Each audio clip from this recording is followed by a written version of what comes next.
Hello and welcome back to The Road to Episode 7, my ongoing series where I chart the road to the release of Star Wars Episode 7 in December 2015. This is a bit of a change of plan. I was planning on doing a live stream tonight.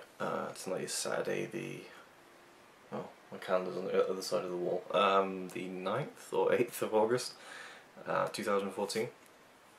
I don't know when I'll be posting this, but yeah, I was going to do a live stream. But plans fell through due to unforeseen circumstances, so kind of got everything ready here, and yeah, I just thought I'd just film it like a normal video, I guess, brought my camera down. So yeah, the original trilogy of Star Wars and the changes. This isn't exactly where I was going to go with the stream, but I'm kind of adapting it to how I'll be kind of talking in this video.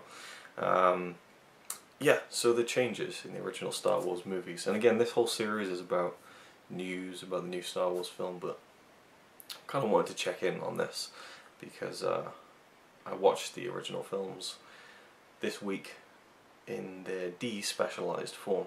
So I'll tell you what the Despecialized Editions are if you haven't heard of them already, because they've certainly changed my outlook on Star Wars for sure.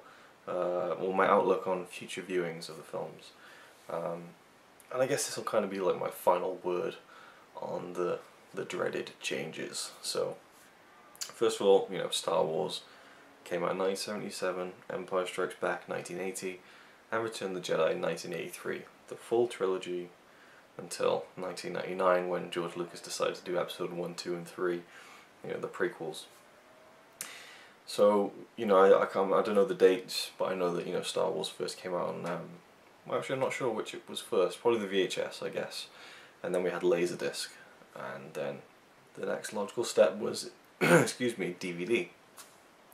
Now, actually no, I'm skipping ahead a bit here, and this is where, again, it's not exactly what I planned to do tonight, but in 1997, a couple of years before the first new Star Wars film, Episode 1, George Lucas unveiled to the world the Star Wars Trilogy Special Edition, 1997.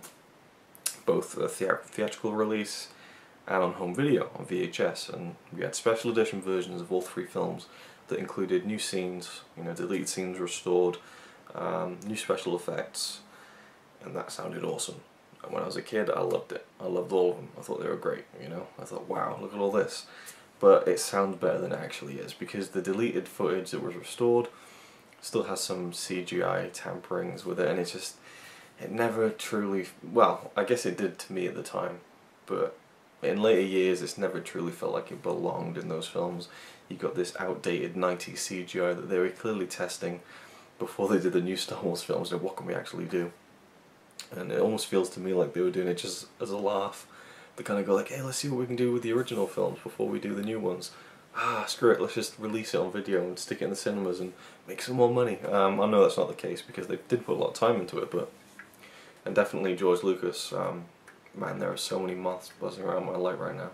Unbelievable. One's going to fly right in front of the camera now, bumping off each other. But yeah, I do feel like George really wanted to kind of do, you know, a redo of the films and kind of correct things he didn't like before. And that's exactly what he did with the CGI, and we have these new scenes, and Jabba the Hutt in Episode 4, they kind of sneakily put Boba Fett in Episode 4 as well. And again, the whole thing of calling it Episode 4 was, kind of came after the fact really. I like just calling it Star Wars, not A New Hope, though I like the title A New Hope, but you know, that's beside the point, and I can get right down a rabbit hole on these things, and that moth is really bugging me now. It's like, just about to fly into my face. I really want to just, you know, this is horrible. Anyway, right, I was trying to get distracted by Mr. Moth. The special editions, the CGI, yeah, you know, at the time of the kid, great, and then when it gets, you get a bit older, it's like, yeah, it's not, you know, it's not good. 2004, DVD been out for like 5 years, people were like, where is Star Wars in DVD? And they announced it, awesome, and then the screens came out and it's like, wow, it looks great. The colours look amazing. They've redone the lightsaber effects. They look better than ever. They've cleaned up the matte lines and the space battle. Awesome. And hang on a second. Is that Hayden Christensen in Return of the Jedi? This is where it started to get crazy. And this is where it was just like, you know, Star Wars on DVD. It wasn't Star Wars the new special edition. It was just Star Wars, it wasn't recognised as a special edition. This was just now what Star Wars is going to be from now on, the official version. And they didn't even really mention it, you know, it was kind of just slipped in there as if no one would notice the fact that Sebastian Shaw was kind of deleted from the end of the Return of the Jedi, with the exception of his brief scene with the mask off. But yeah, it's like, that was strange at the time. I was like, surely that's not, they can't have done that, really. And this is where George started to exercise his continuing vision, I want to say, because people say, you know, oh, the whole saga was George's original vision, you know, all these changes are in his original vision. No, I think there is continuing vision. He likes to change it as he goes along, because I'm currently reading The Making of The Empire Strikes Back, and you really see how that film developed in the story. And you know, George really didn't have a concrete idea, I don't think, of exactly where everything was going to go from day one. He had all the ideas, and I never take that away from him, but I feel like he's kind of jerry-rigging it as he goes along with these changes.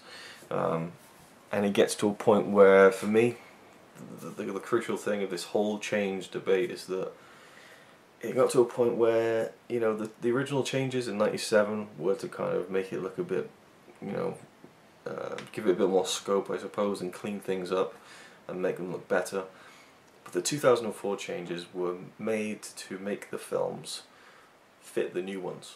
And when you're trying to make films that were released, you know, 30 years ago match films from today, that's when it's like, it should be the other way around. They should be putting more effort into making the new films match the old ones. Now they did do that, I'm not saying they didn't, but that should have been the focus. But it just seemed like it was like, oh, we're doing this in the new ones, we've got to put that in the old one.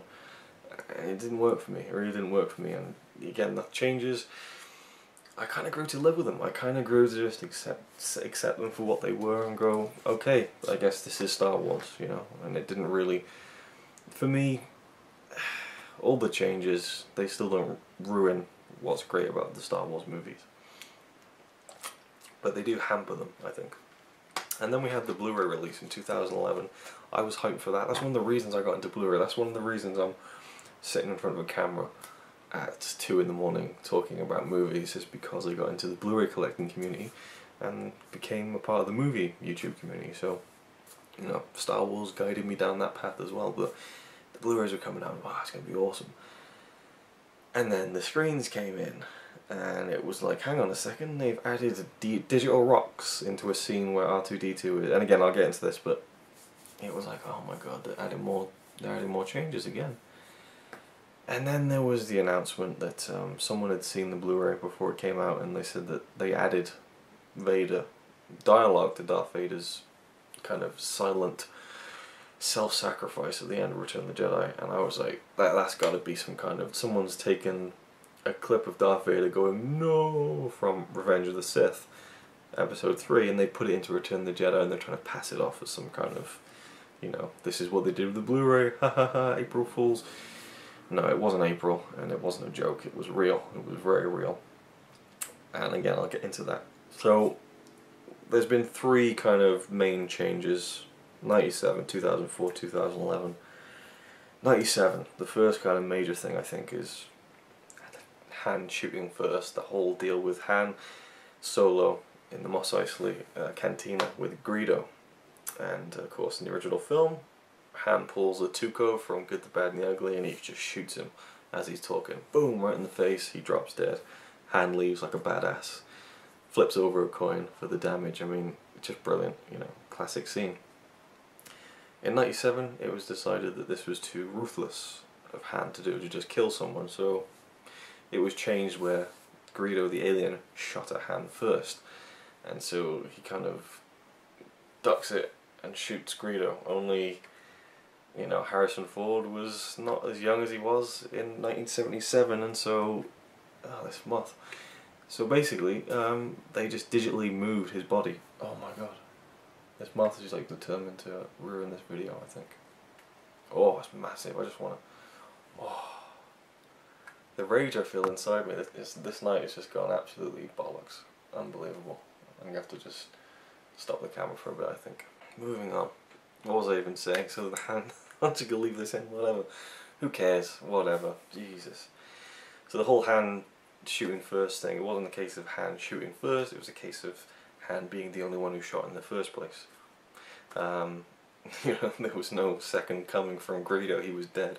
But, you know, they digitally moved Han in the special edition so that he goes like that, and it just looks so weird and unnatural. And I think for the DVD, they trimmed the scene, they cut a few frames off to make it less noticeable, but it was still there.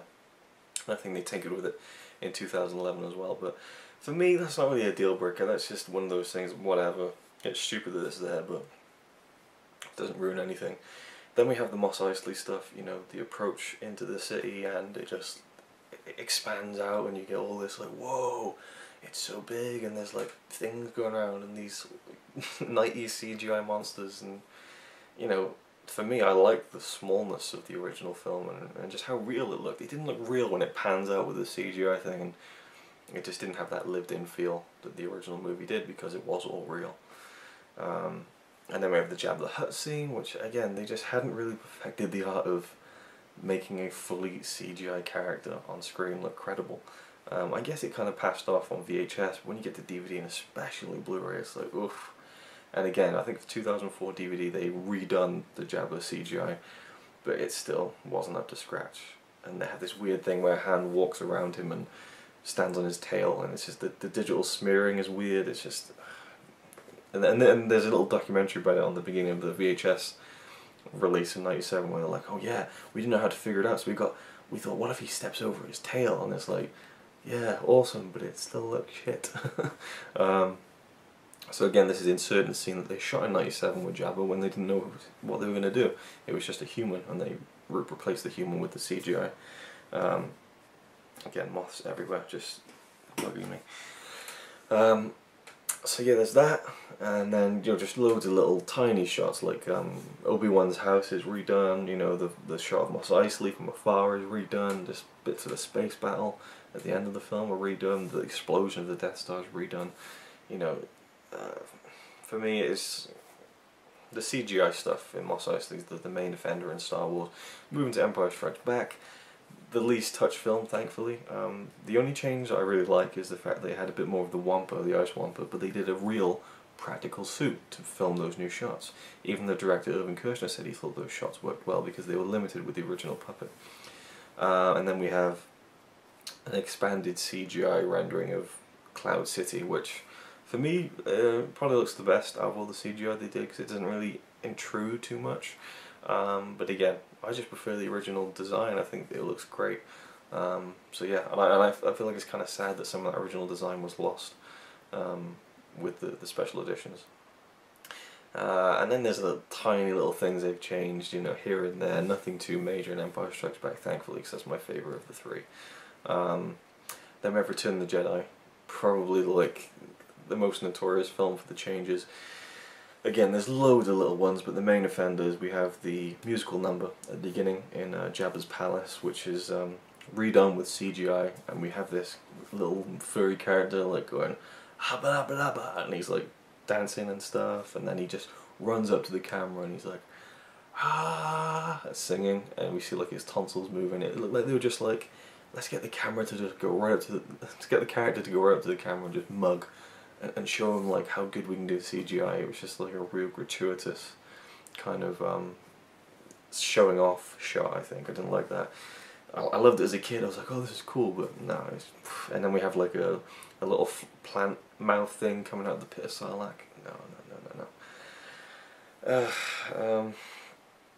And then there's like new music for the end of the film. I always love the Ewok song. I think it's cool. It fits with the whole theme of, you know, the nature against machine and all that stuff. And the Ewok song is just great, I think, and a different end, I think. I like the feel of it, but they got John Williams to record new music for the end of Return of the Jedi, and actually I think it is probably the best part of the changes by far. Great piece of music, really fits the end of the film, and we see like other planets celebrating, you know, the downfall of the Empire. Again, cool as when I was a kid, but not so cool, you know, these days. It's like, ugh, you know. And of course, Jar Jar Binks is in Return of the Jedi. We are free! Man. And then again, I guess it wasn't really a factor in the '97 special edition, but in 2004 the inclusion of Hayden Christensen as the Force Ghost of Anakin, which I thought was just total bullshit, because for me, Anakin Skywalker ceased to be Anakin Skywalker when he became Darth Vader, and he ceased to be Darth Vader when he killed the Emperor and saved his son. You just saw another moth fly right into the lens. I'm not going to attack it because I feel bad.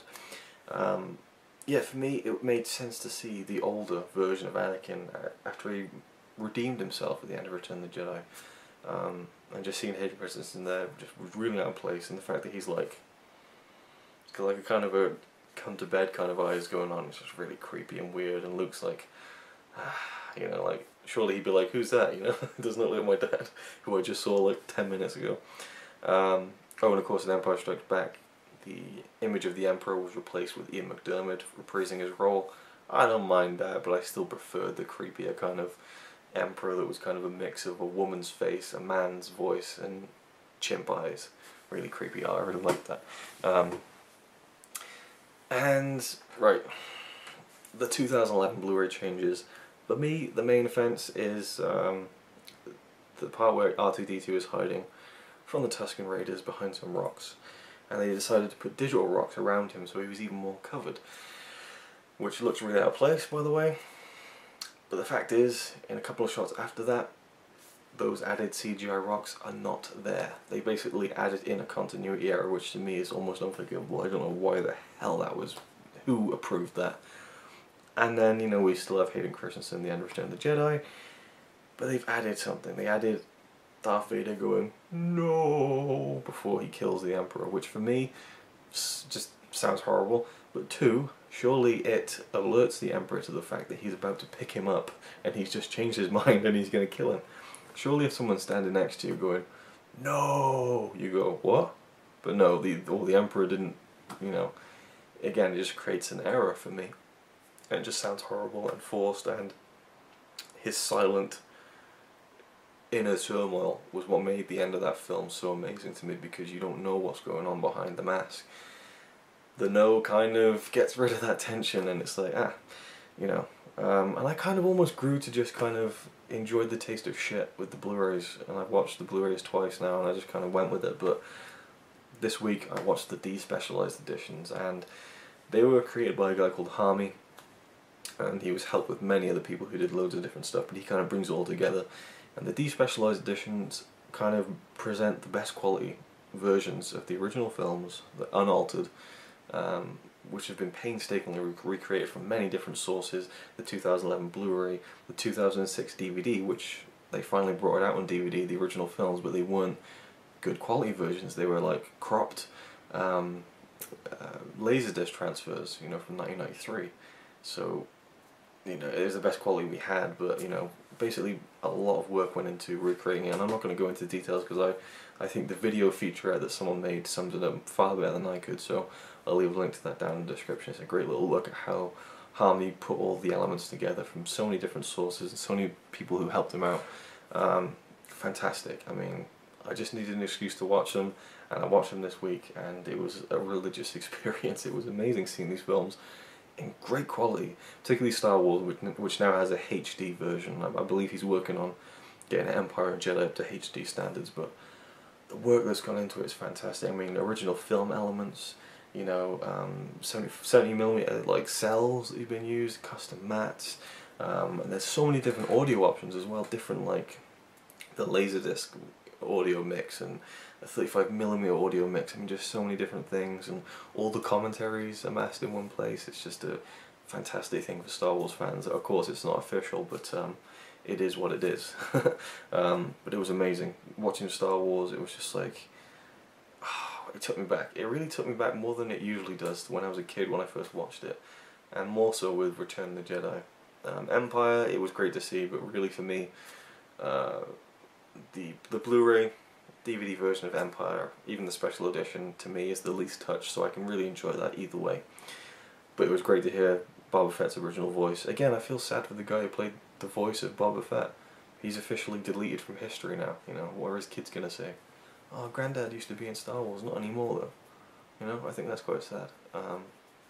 Anyway, Return of the Jedi was the one for me that was just like, seeing just the original musical number at the beginning of the film, seeing the original Sarlacc pit, you know, and no at the end, and no Hayden Christensen at the end. It was like, and the Ewok song, and I was just, the end of Return of the Jedi always leaves me with a really bittersweet feeling. It's like, it's over, you know, that amazing ride is over until the next rewatch. And it just reminded me of how I felt as a kid, so elated that it had been so good and lived up to my expectations, because it was just building with Star Wars and Empire and Jedi. And as a kid, my favourite was Jedi, because it is such an amazing film, I think, and underrated as a Star Wars film. And again, every time I see it, I just find new things about it that I love, and I think it's just a satisfying emotional experience at the end. And when I'm fully focused on it, it really gets to me. And I just felt like, it just took me back to when I was 7 years old, lying down in my living room, back in Wales, in Penarth, Chichester Road. I can see the carpet, I can see the texture of it, I can remember the feel of it, the smell of it, as I was lying down watching like this, with complete awe, and just like, again, feeling so bittersweet about the whole thing, that it was over, but it was so good, you know, and that there wouldn't be any more.